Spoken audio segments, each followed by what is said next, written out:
Hello crystal babies and gems. I am the Crystal Babe and thank you so much for joining me. Today we have a little Q&A on karmic relationships so that we can help identify and move into the relationship that we truly want and desire.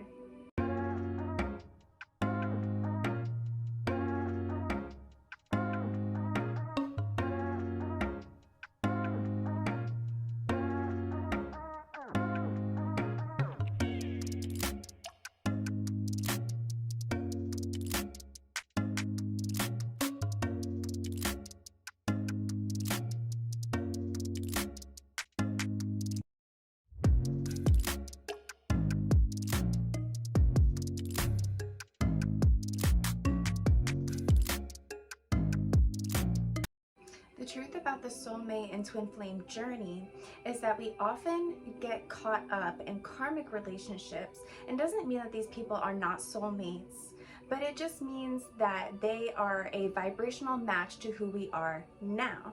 And so this is constantly changing as we learn and grow, correct? And so as we raise in vibration, our counterparts and the people that we're attracting change as well. And so this leads me into my first question. How are we attracting karmic relationships in the first place? And the truth of this is that wherever we are along our healing journey, our vibration will match a person with a familiar and similar vibration. Along your healing journey, your vibration will naturally rise. As we raise in vibration, we are constantly bringing in more light, but because of the duality nature of the 3D realm, we're also taking in and absorbing and attracting a lot of darkness as well. And that's because we are on this ever-evolving transformative process of healing and letting go of the past so that we can move into our bright new future. While on your healing journey, you will notice that you may be attracting karmics, and that is simply because you are bringing in more 5D light, and that attracts all types of people. And the reason this happens is because it is a way that the universe teaches us where we're at along our healing journey and how we can move forward into the new. I know this from experience, and it can be very frustrating and confusing. Though you're healing and raising in vibration, it doesn't necessarily mean that you're going to meet your match right away. You may have to go through some karmic cycles in order to get there. And the reason why, as we're healing and raising in vibration, other than attracting people because of the 5D light that we are embodying, it's also because the universe is kind of sending us a test, right? So you may get a karmic that comes into your life and you're like, why would the universe send me this? I've been doing all this healing work and it's super frustrating and confusing. But listen, it happens because everybody that's put into your life is put into your life for the purpose of showing you and mirroring to you what is left to be healed. The universe wants to send you this test because it wants you to see for yourself if you've truly healed out of karmic cycles, or if you choose to enter a new one. And so why do we attract karmic cycles in the first place? Well, the real reason for this is because there's still healing work to be done.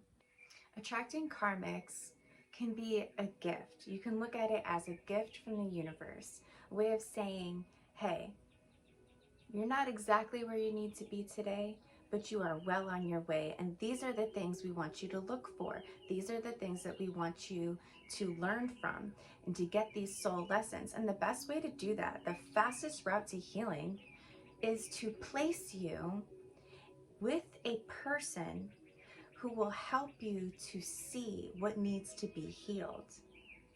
This is the universe's way of forcing us to get the karmic lessons in a very short period of time if we are aware of them and can self-analyze so that we can move out of these karmic cycles. And so during your healing process, You may catch on to the fact that the universe is purposely sending you these karmics your way. And the reason why is actually quite sacred. It's because it's a part of the path of growth and evolution. It's a way for the universe to speed up the healing process by showing us exactly through these karmic lessons what we haven't learned and what we need to transcend out of. It helps us to identify what parts of us still need healing.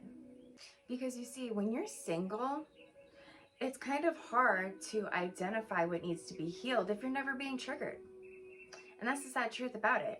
We have to be triggered in order to be able to identify what still needs to be healed. So the universe is always sending you signals and signs and confirmations of things that you need to heal through your experiences, but also through your relationships with other people. Although it is very possible to heal on our own, I think that it's important to recognize the reason why karmic relationships come up in the first place, and that's simply to speed up the healing process. Use it and understand it as a sacred work that you're doing in order to heal yourself and to heal others. The reason these karmic relationships come up is so that we can look within and heal, to look back on whatever happened in the relationship and say, how did that make me feel? What was I triggered by? And so the best way to stop attracting karmic relationships is to do the inner spiritual and healing work. However, unfortunately, even if you are doing the healing work, it doesn't mean that the universe will not send you a karmic. And that is simply because the healing process is still going on, and there's still things that we need to look at in order to heal. Healing is done in layers. Nothing is overnight. And so even though you may feel like you have addressed an abandonment issue or rejection issue, control issues, whatever they may be, we still might be attracting karmics, and it's for us to use that information, identify what it is so that we can heal it. Understand that it is a part of the healing process, and although it seems counterproductive to be constantly bringing up the past through new people and new situations, it feels like you're just ripping open an old wound. Well, the reason why we're ripping open the old wound is because it still needs to heal. There's still layers of healing that need to happen in order for you to start attracting your divine counterpart. So know that it's not meant to hurt you. It's simply meant to keep you evolving. But have fun along the way, because that's what it's all about. Life is not about just healing and transcending out of old things that are really difficult and painful. It's about just having fun with the experience. Look at the happy things that happened in the past with a past partner or whatever. It can be extremely frustrating and confusing and just downright scary. No one wants to fall in love with a karmic. That shit sucks. But in order for us to heal so that we can come into alignment with our true partner, we have to sometimes be exposed to unsavory relationships. And so in short, in order for us to stop attracting karmics, we have to do the healing work. And that doesn't mean that we'll never attract a karmic again. So just come to terms with the fact that whoever is placed on your path, it is for a sacred time and purpose. So enjoy the healing journey. Enjoy the relationships that come into your life, because they are sacred and they are for a greater purpose. And finally, how can we identify that we're even in a karmic relationship? Because a lot of times these relationships are true soulmates, and that there's a lesson there. And so a lot of times these relationships can seem divine, but you'll notice key points in what I'm about to go through that helps you to recognize what traits and what things are actually attracting them to you and you to them through your unhealed aspects. Karmic relationships are very mirroring. So it may come up as certain traumas that are triggered from your partner, such as unkept promises, separation, false starts, triggers of abandonment, rejection. All of these things are different signs of a karmic. For instance, you could be attracting people who are emotionally unavailable to you. And the reason most of the time for that specifically is because we're unavailable to our own emotions. We tend to put people before ourselves, and that attracts those types of people. So you need to ask yourself and take time to go within. Ask yourself, what is my intuition really telling me about this person? Start paying attention to how these people actually make you feel. After spending some time with them, how do you feel afterward? Are you ready for a nap? Are you getting headaches? Do you feel physically or emotionally drained? Those are all signs of a karmic relationship.